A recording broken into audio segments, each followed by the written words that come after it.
Next topic I will discuss types of flame. तो इसके पहले प्रीवियस लेक्चर में मैंने आपको गैस वेल्डिंग पढ़ाया था, जिसमें ऑक्सी एसिटिलीन गैस वेल्डिंग।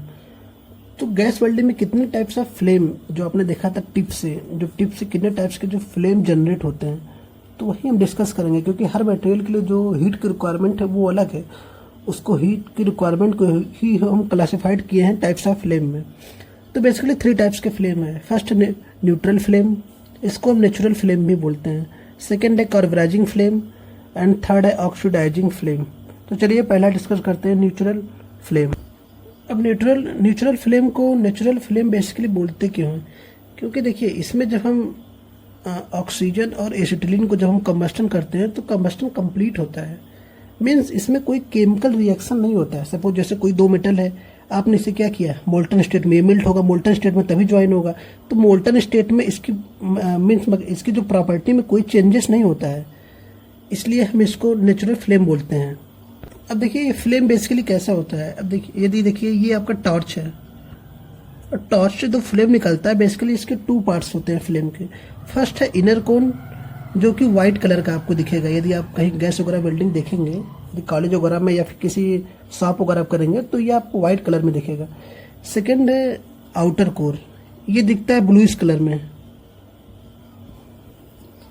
इसका जो कलर होता है ये ब्लू कलर में है। मीन्स ये जो पोर्शन है ये पूरा ब्लू कलर में आपको दिखेगा। अब देखिए नेचुरल फ्लेम बेसिकली जो ऑक्सीजन प्लस एसिटिलीन का जो रेशियो है वो 1:1 यूज करते हैं। मीन्स आप 1 लीटर वैल्यू में यदि ऑक्सीजन लेते हैं तो आपको 1 लीटर एसिटिलीन भी यूज करना पड़ेगा। मीन्स रेशियो जो दोनों होता है ऑक्सीजन अपॉन एसिटिलीन का, वो कितना होता है, 1 होता है नेचुरल फ्लेम में। ये एक मेन इंपॉर्टेंट फैक्टर है। अब देखिए इनर कोर का जो मैक्सिमम टेम्परेचर होता है, इनर कोर में जो टेम्परेचर जनरेट होता है मैक्सिमम, यदि आप टी मैक्स इनर कोर का देखेंगे तो ये 3100 डिग्री सेंटीग्रेड से लेके 3400 डिग्री सेंटीग्रेड तक इसमें टेम्परेचर जनरेट होता है इनर कोर में। और वही आउटर कोर में देखिए तो ये जनरली 1200 डिग्री सेंटीग्रेड से 1300 डिग्री सेंटीग्रेड तक यहाँ पे टेम्परेचर ये है जनरेट होता है। लेकिन देखिए ये मैक्सिमम टेम्परेचर है। आपको बताया था एवरेज टेम्परेचर यदि पूछे, T average means natural flame में कितना जनरेट होता है, तो ये मैक्सिमम जनरेट होता है 2000 डिग्री सेंटीग्रेड से 2100 डिग्री सेंटीग्रेड तक। क्यों? क्योंकि देखिए आपको बताया था कि जब इसमें रिएक्शन होता है बेसिकली, जैसे C2H2 एसिटिलीन प्लस ऑक्सीजन जब रिएक्शन होता है, जो फाइनल जो इसका बनता है कंपाउंड, तो इसमें क्या होता है, वाटर बनता है, हाइड्रोजन।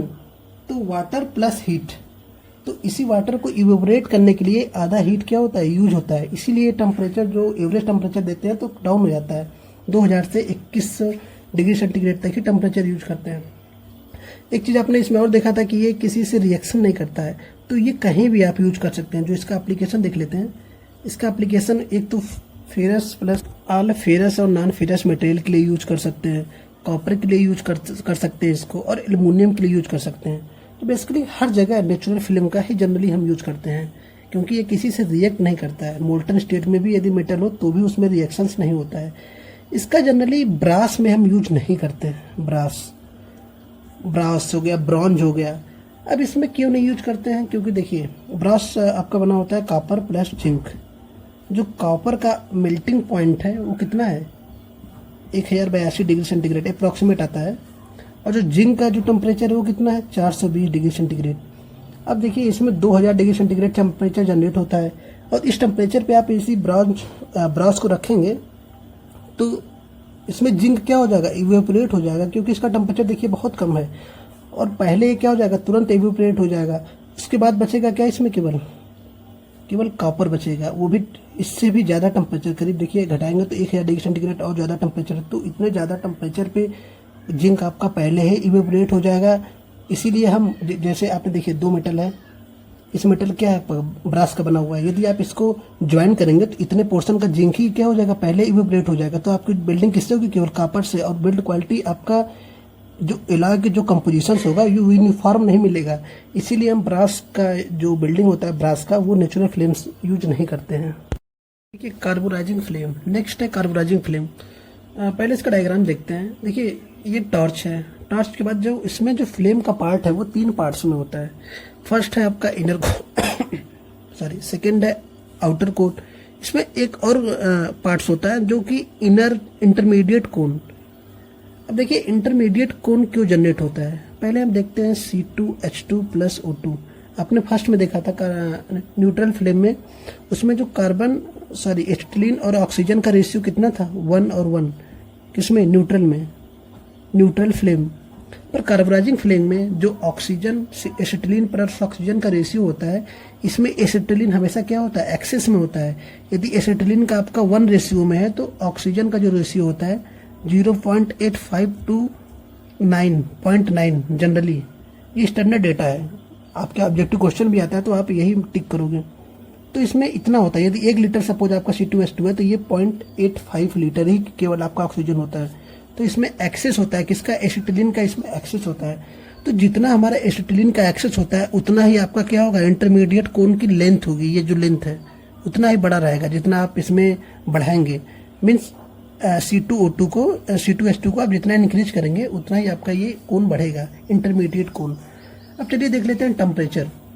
इसमें इनर कोर का जो टेम्परेचर, मैक्सिमम टेम्परेचर जनरेट होता है basically 29 degree centigrade to 3200 degree centigrade. इतना टेम्परेचर, ये कितना होता है, T मैक्सिमम टेम्परेचर जनरेट होता है।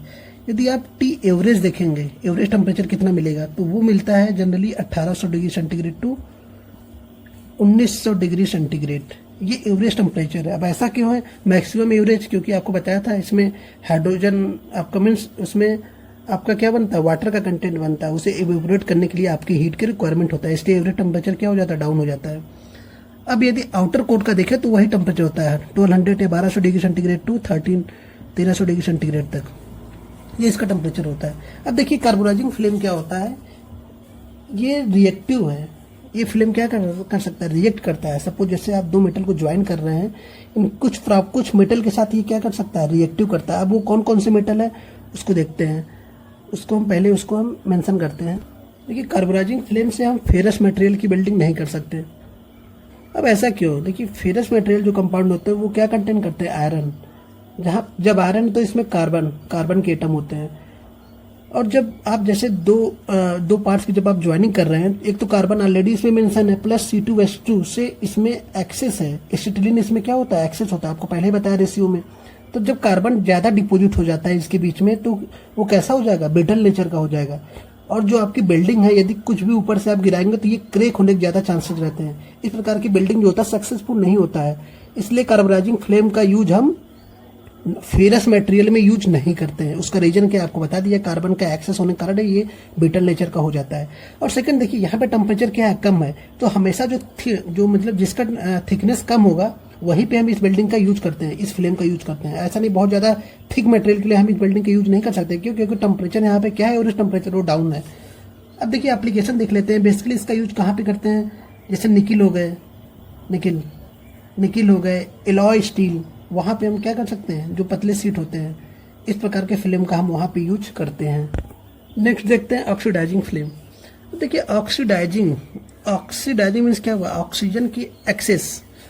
तो देखिए यहाँ पे जो C2H2 यदि आप रेशियो देखेंगे ऑक्सीजन और C2H2 का, यदि एसिटिलीन आपका 1 है तो जो ऑक्सीजन आपका होगा वो 1.15 to 1.5 ये रेशियो होता है। सपोज आप 1 लीटर आप एसिटिलीन ले रहे हैं तो वहाँ पे ऑक्सीजन का जो रिक्वायरमेंट है वो तो 1.15 लीटर टू 1.5 लीटर तक इसमें रिक्वायरमेंट होती है। तो यहाँ पे आप देख रहे हैं किसकी एक्सेस है, ऑक्सीजन की एक्सेस है। चलिए इसके डायग्राम पे देखते हैं। ये आपका क्या है, टॉर्च जो फ्लेम होता है ये भी 2 पार्ट्स में होता है। जैसे न्यूट्रल फ्लेम था या नेचुरल फ्लेम था, इसमें भी इनर कोन है जो कि कैसा होता है, व्हाइट इन कलर। जब आप देखेंगे इसके फ्लेम को व्हाइट कलर में दिखेगा। आउटर कोन कैसा होता है, इसमें भी ब्लू होता है। जो टेम्परेचर इसमें इनर कोन का होता है वो 33 से 3500 डिग्री सेंटीग्रेड। अब देखिए तीनों फ्लेम में सबसे ज्यादा या मैक्सिमम टेम्परेचर किसमें होता है, आपके ऑक्सीडाइजिंग फ्लेम में होता है। क्यों, क्योंकि वहाँ पे ऑक्सीजन का रिक्वायरमेंट मीन्स ज्यादा एक्सेस में, जो ऑक्सीजन का जो फ्लो हो रहा है यहाँ पे एक्सेस में। तो जहाँ पे बर्निंग के लिए, फ्यूल को बर्निंग के लिए यदि ऑक्सीजन आप एक्सेस में देंगे तो वो कैसा बर्न होगा, बहुत ही कंबस्टन इसका कैसा होगा, कंप्लीट कंबस्टन होगा। सेकंड देखिए ये आपका कैसा है, टेम्परेचर T मैक्स है। यदि एवरेज टेम्परेचर देखेंगे कितने एवरेज मिलेगा तो भी इसमें ज्यादा मिलता है आपको, 2100 डिग्री सेंटीग्रेड से 2200 डिग्री सेंटीग्रेड तक आपको कैसा मिलता है, एवरेज टेम्परेचर इसमें मिलता है। इस टाइप के फ्लेम को वहां यूज करते हैं जहां पे हाई स्ट्रेंथ हो, जैसे स्टील हो गया, कॉपर एलॉय हो गए, स्टील के एलॉय हो गए, तो वहाँ पे और थिक मटेरियल हो जहाँ पे, उस टाइप के बिल्डिंग के लिए इस टाइप का फ्लेम वहाँ पे यूज करते हैं।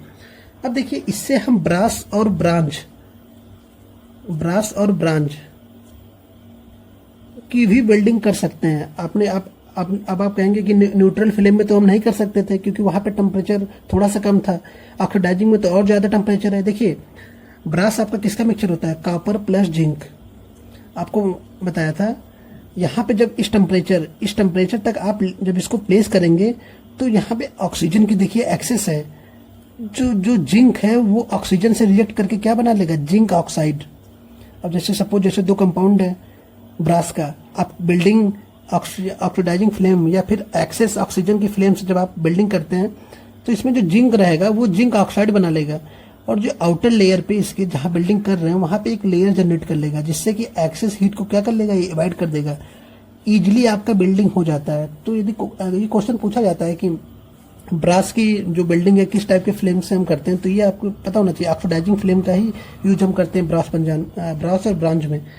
और इसका एप्लीकेशन आप लिख लीजिए, स्टील हो गए और कॉपर एलॉय, जितने टाइप्स के एलॉय है जहाँ पे स्ट्रेंथ हाई है या फिर कह सकते हैं मटेरियल बहुत ज़्यादा थिकनेस है, वहाँ पे इस टाइप का हम फ्लेम का यूज करते हैं। तो आई थिंक आप तीनों गैस फ्लेम आपको क्लियर हो गया होगा, गैस वेल्डिंग फ्लेम। तो देखिए इसमें तीन ही इंपॉर्टेंट चीज़ आती है।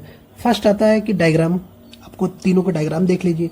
सेकंड, इसमें ये रेशियो, किसमें एसिटिलीन कितना होता है, ऑक्सीजन कितना होता है, इसका रेशियो देख लीजिए। थर्ड, इसका एप्लीकेशन, कौन सा फ्लेम किस मटेरियल के लिए यूज हो रहा है। बस तीन चीज देख लीजिए, पूरा टोटली आपका कंप्लीट हो जाएगा। इवन आप ऑब्जेक्टिव को क्वेश्चन को भी आप इजीली डिफेंड कर लेंगे। आई थिंक तीनों फ्लेम आपको क्लियर हो गया होगा। अभी भी कोई प्रॉब्लम है तो आप कमेंट पे मेंशन कर सकते हैं, आपको वहाँ पे क्वेरी जो भी क्वेरी होगी उसका हम उसको एक्सप्लेन कर देंगे वहाँ पे। और चैनल को आप सब्सक्राइब कर सकते हैं और अपडेटेड वीडियो के लिए। Thank you very much for watching this video.